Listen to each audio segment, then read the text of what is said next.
Thank you so much, Zach and Anthony. We'll catch up with you guys a little bit later in the show. Right now, we're going to welcome Eric Coolidge, our air cargo editor at FreightWaves, to the program. Let's talk there, Eric. How are you doing this morning? Hey, I'm doing pretty good. Thanks for having me back on the show. Always a pleasure. Always a pleasure. What's going on in the air cargo world? Is it all just, smooth flying, no turbulence or anything like that, or what's going on? Hardly the case. It seems like with all the freight markets, things are, kind of in turbulence, and we're starting to see the early signs of a downturn in air cargo, as you're seeing some softening in ocean and trucking and so forth, and then just a lot of other individual things related to specific companies. Yeah, so Eric, recently talking about air cargo companies flying arms, eventually for Ukraine into Poland, getting some negative feedback on that type of thing. What are you hearing there? What's going on? Yeah, so it was interesting. I reported back in January that as the U.S. was building up to support the Ukraine's defense against a potential Russian invasion, that national airlines based in Florida, they're mostly an all-cargo carrier. They have a bunch of 747s. I reported that they were doing some of the contract flying for the military, taking Javelin missiles and other weapons to Poland or to Europe to take across the border to Ukraine, because I'd seen some of them on TV or on Twitter as it was as tweets from the U.S. Embassy and so forth. And then over the weekend, NBC News had a full report kind of showing the air logistics, or what it was happening to get some of the billions of dollars of military aid to Ukraine currently over to Poland. And they went to Dover Air Force Base, and there they showed, I saw pictures or footage of Atlas Air, which is a large 747 cargo company, and also a Kalitta Air. So that's three large cargo carriers that are working under contract with the Defense Department to ship howitzers, howitzer ammunition, Javelin missiles, pistols, and other munitions. So, I just kind of did a report on that. I thought it was interesting, but it's online on some aviation websites and by direct email. I've gotten a little bit of blowback from people saying, hey, you're giving away operational security issue details, and that could jeopardize these commercial flights. The Russians have talked about attacking, the supply chains, that are supporting Ukraine. So it was just kind of interesting. I don't think that really holds up, because the Defense Department obviously doesn't think it's a big secret. They interviewed with NBC on the Air Force Base. They allowed the filming there, so it's not a big secret. You can pretty much tell on tracking sites where these planes are flying in general. I was going to say, I would hope it's not as easy for you and I to figure that out then, if it has to be such a secret. Yeah, you can go to these flight tracking sites and see which planes are flying from which destinations. So what you can't see is the exact times and routes and so forth. And no one was giving longitude and latitude and flight schedules. So I think it was all fine. But it's interesting that people are concerned.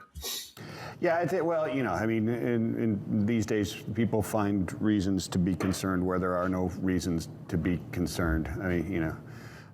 Things aren't as hidden as they used to be, or easily hidden as we are finding out during this war. The big difference in this war, one of the huge differences, is social media and how it has played such a role in people understanding exactly what's going on there, making this very, very unpopular. All war is unpopular, but and I think at the beginning of the war, the Biden administration was actually publicizing a lot of its intelligence that it had on Russia's buildup and movements, stuff they probably wouldn't have done years ago, but now they realize there's an advantage, a social media advantage or information war advantage to kind of call Russia's bluff or get that information out there before Russia does something. So, yeah, it's all a different dynamic or cost calculation, I guess. Yeah. The days of falsifying the weather forecasts here in the United States during like World War II are long gone, right? Right.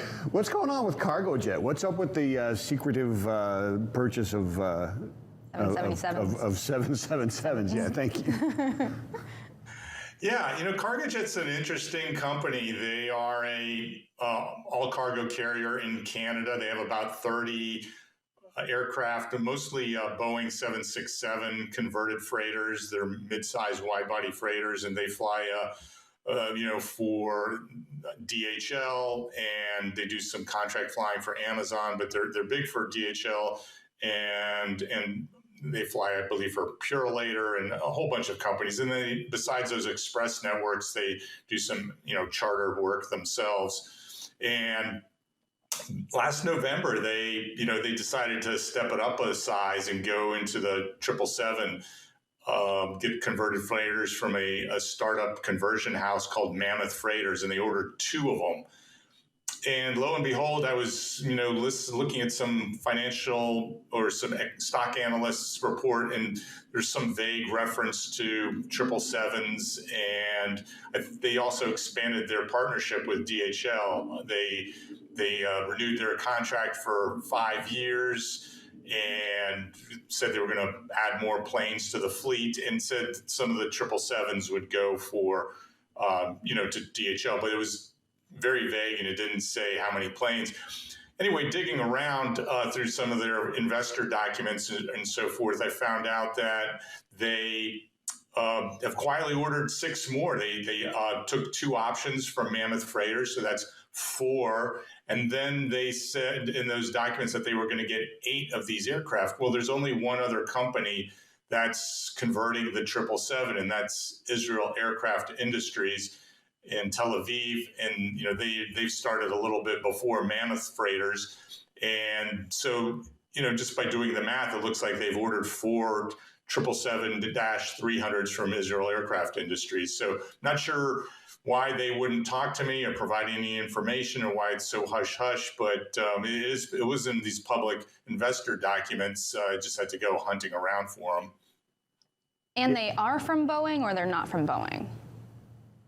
No, they are used 777s that will be going to these companies to kind of, gut the interiors and reinforce the floors and make them, full-time cargo planes that can carry heavy pallets on the main deck.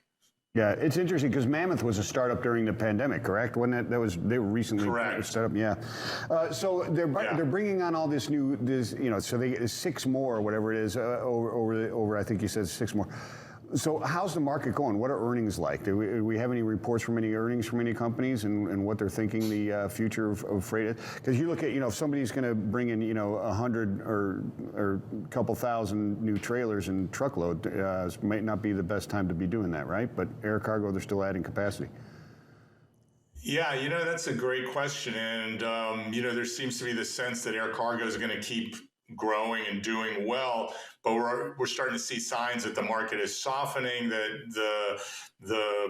the Ukraine war and the China lockdowns and inflation are either dampening capacity or dampening demand, and so less air cargo is flowing. So the some of the latest reports are that there's been a contraction in the air cargo volumes in March and April.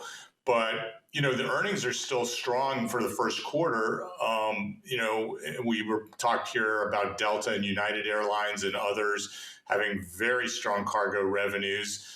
I believe Korean Air just reported, and they have a large freighter fleet as well. And they are such an outlier in cargo right now because they're a combination carrier, but 75% of their revenue right now is coming from cargo, and that kind of makes sense because the airlines in Asia are flying much less than the rest of the world with all the COVID restrictions. So, but it's just amazing that, you know, 3/4 of their revenue is actually coming from cargo during the pandemic and into the first quarter.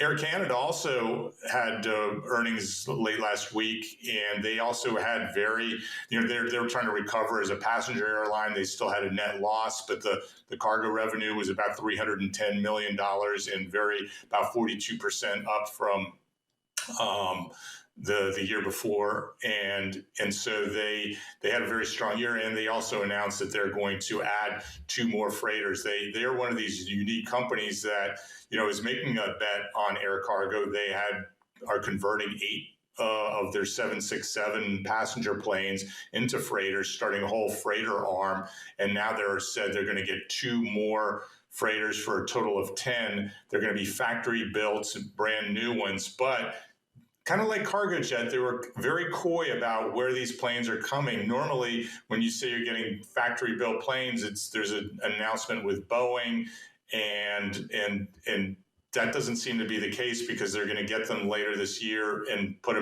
start flying them in 2023. So my sense is they're getting them from an undisclosed leasing company that bought them directly from Boeing. Eric Coolidge, our air cargo investigator this morning.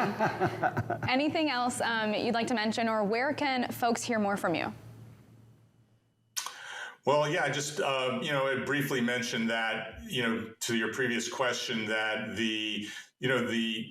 I think some of these carriers that are adding freighters are still betting that even though the air cargo market might be softening, that there's not going to be quite as much cargo moving on the passenger side and the belly side because of just because not all the planes are coming back for another year or two with COVID, and a lot of the planes are going to be smaller aircraft, so there's going to still be a capacity shortage, and so they feel like the freighters are still the way to go.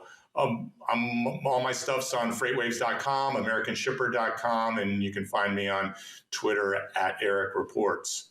Yeah, always interesting stuff. Thank you so much, Eric. Have a wonderful rest of your day and your weekend, my friend. It's interesting because, they've got to build this stuff up because the belly cargo routes get added as passengers. That's how they became, right? So they add and that's not there. So it's got to rebuild all those routes all over again. But, It'll be interesting. Yeah, very, very interesting. Right now, we're